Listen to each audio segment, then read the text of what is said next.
Sa puntong ito, kukumustahin ulit natin ang Cebu na isa po sa mga talagang nakaramdam ng bagsik ng bagyong Tino. Okay, our man in Cebu is Dale Israel and he has updates. Dale, totoo bang nag-freeze ka daw? Lord? Yes, Dale. Come in, Dale.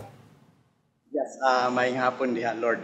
The entire Cebu province now is under a state of calamity following the widespread damage brought about by Typhoon Tino. The declaration was made during a special session this afternoon by the Cebu Provincial Board earlier this afternoon. The number of deaths in Cebu province has also reached 83. The breakdown includes 16 in Compostela, 35 in Niloan, 1 in Consolacion, 9 in Danao City, 9 in Mandawi City, 7 in Talisay City, and 6 in Balamban. In Cebu City, 12 deaths have also been reported, mostly due to widespread flooding. Mayor Nestor Archibald is personally now supervising the clearing operations in Talamban, including areas of Villa Leison and Barangay Bakayan. The Cebu Contractors Association is also assisting in the ongoing clearing operations, providing both heavy equipment and manpower to speed up the process. Authorities are now continuing to carry out clearing and relief operations as the province recovers from the massive impact of Tino. Back to you, Lord and Denise. Paki-explain naman, Dale, ano ba yung nangyari doon sa area, yung village na talagang nakapile up talaga yung mga sasakyan, yung mga kotse? Ito ba, pag overflow ba ito ng river? Pero para madala mo siya with such strength, no? Ano ba nangyari doon, Dale? May ano bang paliwanag doon? Nangyari doon kasi, Lord, yung river na yun, nag-overflow. Hindi naman siya usually binabaha yung lugar. The people are expecting na malakas yung hangin at mahina yung ulan, just like what happened in Typhoon Odette in 2021. But what happened on that dawn of Tuesday, 4 a.m., malakas yung ulan. Tapos malakas din yung hangin. So ang nangyari, hindi na na-expect na ganun ka bilis na makyat yung tubig, baha. So hindi na naliligpit yung mga gamit nila at hindi rin na alis yung mga sasakyan papunta sa mga safer na lugar. So kaya naanod yung mga sasakyan at yun nga, nakita na natin na nakapatong-patong na yung mga sasakyan. How far is it from the city proper, Dale? It's in Barangay Talamban and it's in near Barangay Talamban. So mga from city proper, from Colon, it's around 30 minutes to an hour. Dale, may reports din ba of people that are missing at saka yung number of people that are injured because of this?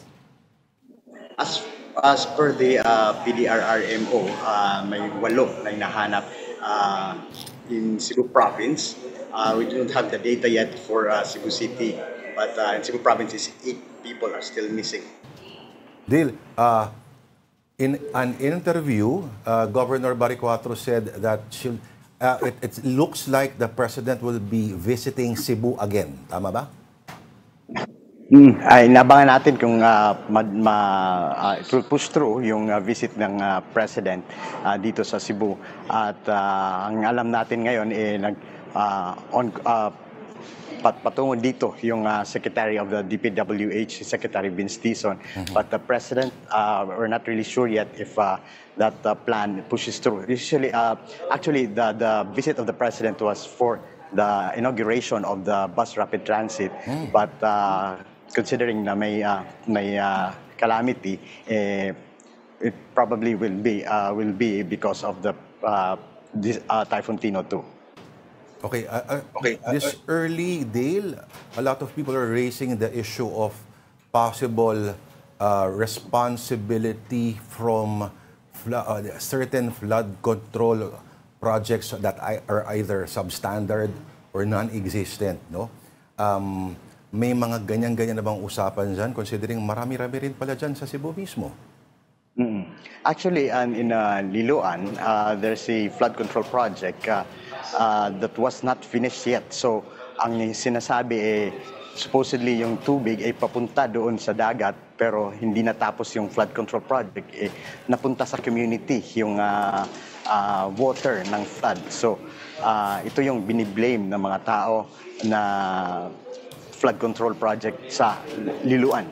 Sorry Dale, what was supposed to be there? Kailan pa siya dapat nabuo? And ano ba yung status niya ngayon? The status actually is unfinished as of now, and we're still getting the information from the congressman on that area. Kaso wala ang congressman dito sa Cebu na I believe na naka-travel out of the country yung congressman. But historically, Dale, these areas are they historically flood prone, or is it the first time we hear about these areas getting in the way of floods? Actually, it's the first time that flooding occurred at Barangay Leison, in Barangay Bakayan, in Villa Leison and in Villa del Rio, which is actually a posh subdivision for many. So hindi nila expect na aabutin sila ng baha. And also in Liloan, Liloan is actually near the sea, so hindi naasahan na magiging mabaha sila. Actually, so kasi yung water usually goes to the sea automatically, so it's a matter of flash flood. Pero ngayon, after the typhoon, umabot hanggang alas 7 lang yung typhoon. 4 a.m. to 7 a.m. yung typhoon at natapos at 7 a.m. Pero yung flood nag-dissipate yung nawala yung flood mga 11 o'clock na in the morning. So, but usually Cebu only has flash floods. So when it stops raining, wala na yung flood. But this time it lingered for until 11 o'clock in the morning. Sa city proper, Dale, kamusta? Tumaas ba ang tubig? Sa city proper, yun lang. Tumaas ang tubig sa area lang ng Villa del Rio, near the areas also in Villa Leison, in Barangay Talamban. But the city proper, wala. Pero I know for a fact, we know for a fact na yung the two biggest rivers, that's Mananga River, that's crossing Talisay City, and the ones in near Mandawi City, the Butuanon River overflowed during the typhoon. So binaharin yung mga communities near the river in Mananga, in Talisay City, and in Mandawi City. May areas pa ba, Dale, na baha pa rin at meron pa rin ba mga residents na stranded pa sa kanilang mga bahay-bahay? As of now, as per the PDRRMO, wala nang mga baha, wala nang tubig. And people are now on clearing operations. Yung mga bahay naman, yung mga residents actually are clearing their own houses kasi napasok din yung, actually not tubig baha lang, may putik pa. So kailangan nilang linisin yung mga natitirang mga putik dun sa loob ng bahay nila. Especially sa Villa del Rio, sa Mandawi City, tsaka sa Talisay City. Okay, and for people who have lost everything, lahat ng mga ari-arian nila lost the structure of their house, na-compromise na rin, what kind of support is the government giving them? As of now, we're still waiting for the financial aspect of help for those affected by the flood as far as the province is concerned, because kaka-declare lang ng state of calamity. And I believe it will be Governor Pamela Barecuato who will be telling us how much will people get, or those affected, how will they be helped as of now. Pero ngayon wala pa tayong information as to how much will each family affected by the flooding will be given. Dil, can you remember a time when declarations of states of calamity were made, one immediately almost after the other? At ito pa, dalawang magkaiba pang mga sakuna. I cannot recall any state of calamity na magkasunod. I'm pretty sure na nag-declare na ng state of calamity because of the earthquake that's September 30, 6.9. At tapos ngayon naman nagdi-declare na naman sila ng state of calamity for Cebu province, which is because of the typhoon. So I think it's the first time na magkasunod yung typhoon at earthquake na ginawan ng state of calamity dito sa Cebu. As a side note, Dale, tanong ko lang, no? Sorry, partner, bakit? You mentioned the BRT inauguration. So tapos na ba siya? Nagawa na pala, natuloy pala. This is very controversial. If I can remember, di ba? Parang under debate pa yan kung tutuloy ba o hindi. Tama ba? Tama, tama. The BRT, actually, the first phase of the BRT is, actually, it's done. Lalagyan na lang ng terminal station at yung para doon ka bumili ng mga bus tickets. It's actually from the South Bus Terminal going to the capital, and it's okay. It's already bus na lang yung kulang yung ginagawa ng BRT ngayon. Alright, Dale, ano ulit yung panawagan ng mga taga Cebu? Ano yung kinakailangan nila? And how can people send help efficiently? Kasi naalala natin, nung nagkaroon nung lindol, medyo nagkagulo pa dun sa delivery dahil may mga gustong kanya-kanyang magdala ng kanilang mga donations. Ano ba yung proper avenue for that also? Actually, the Cebu province is receiving donations here at the Cebu capital.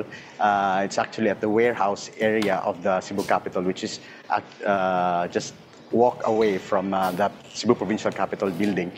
And the difference now is pati yung Cebu City is affected by the flooding. So as of now, well, the donations can also be brought to the Cebu City Hall, and Cebu City Hall and Cebu Province Building, Cebu Capital Building ay nagre-receive ng mga donations. Yung bagong governor naman, Dale, mukhang masipag naman. Mukhang umiikot-ikot naman. Tama ba? Tama. We can, as of now, papunta siyang North, Compostela, and Consolacion, and also Liloan. We'll be going there this afternoon kasama yung